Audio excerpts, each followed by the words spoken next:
Something major shifted in global education this week, and if you are an international student, a parent, an education agent, or someone planning to study in the UK, this affects you directly. On Tuesday, 20th January 2026, the UK government quietly but firmly changed its international education strategy, not by banning international students outright, not by closing universities, but by doing something more strategic and more controversial. The UK has officially stopped prioritizing the recruitment of international students into the UK universities and is instead pushing Britain universities to take up degrees overseas. In simple terms, if students won't come to the UK will go to the students. Today we are breaking down what exactly the UK announced, why this decision was made, what it means for international students, especially Africans and Nigerians, who benefits, who lose, and what smart students should do next. No rumor, no panic, just facts. On January 20th, 2026, the Department of Education published a new international education strategy.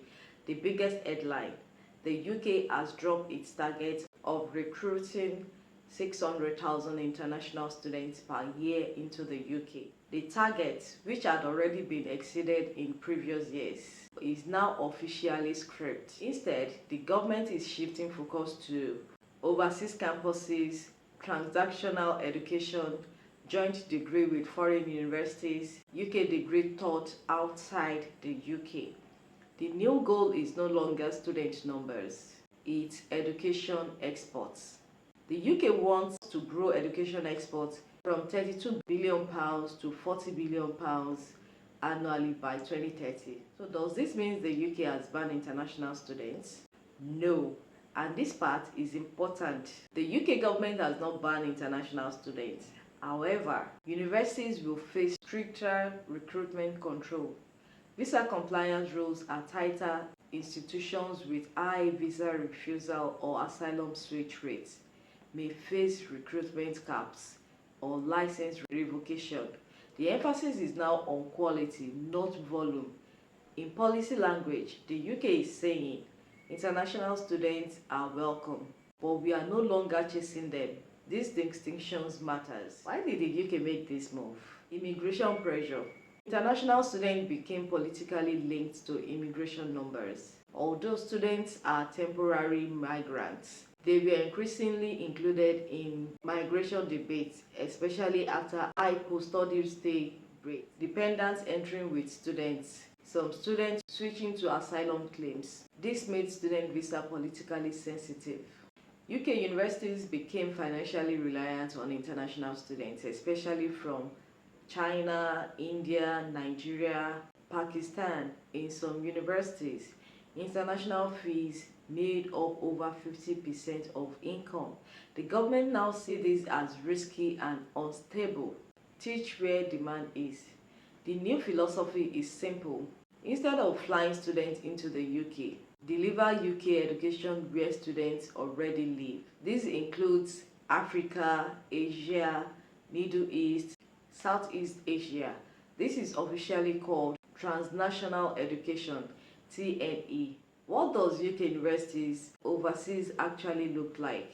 This is not theory, it's already happening. Examples include UK university campuses in Dubai, Malaysia, China, joint degree taught in Nigeria, India, Vietnam distance learning plus local study centers, British schools, and universities opening branch abroad.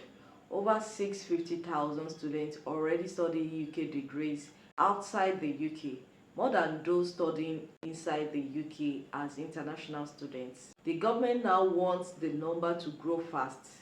What was said officially?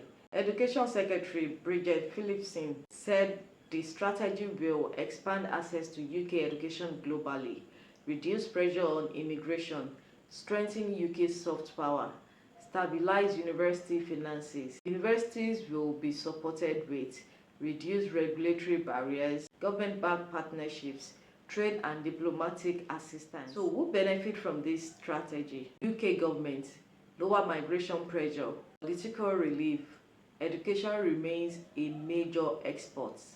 UK universities new revenue stream, less visa risk, access to new student markets, students who can't afford UK living cost. UK degree without £15,000 to £25,000 annual living cost. Studying closer to home. Who loses? International students seeking UK residency. If your goal is post-study work settlement pathways, long-term migration, this strategy reduces opportunities. UK degree do not automatically give UK visas. Campus diversity. Groups like universities, UK and student union have warned that UK campuses loses cultural exchange.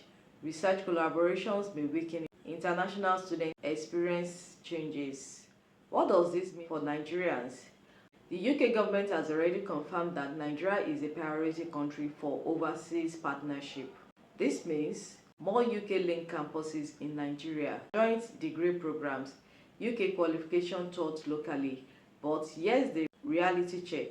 A UK degree earned in Nigeria is academically valid, but does not equal a UK student visa, does not guarantee post-study work in the UK.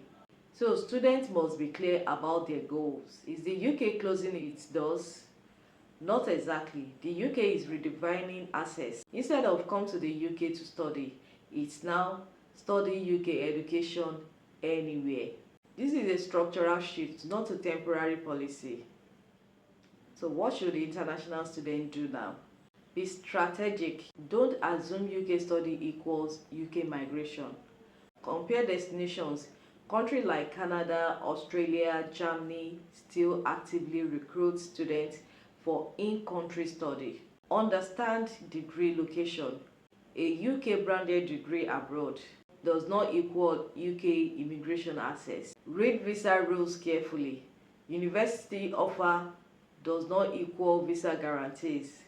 So on a final thought, the UK is not rejecting international students. It is repositioning education as an export, not a migration route. For some students, this opens doors. For others, it quietly closes them. The era of easy assumption about studying in the UK is over. What replaces it is strategy, clarity, and informed decision making. I hope you find this information useful. If you do, kindly like, share, and subscribe, and I'll see you in the next one. Bye.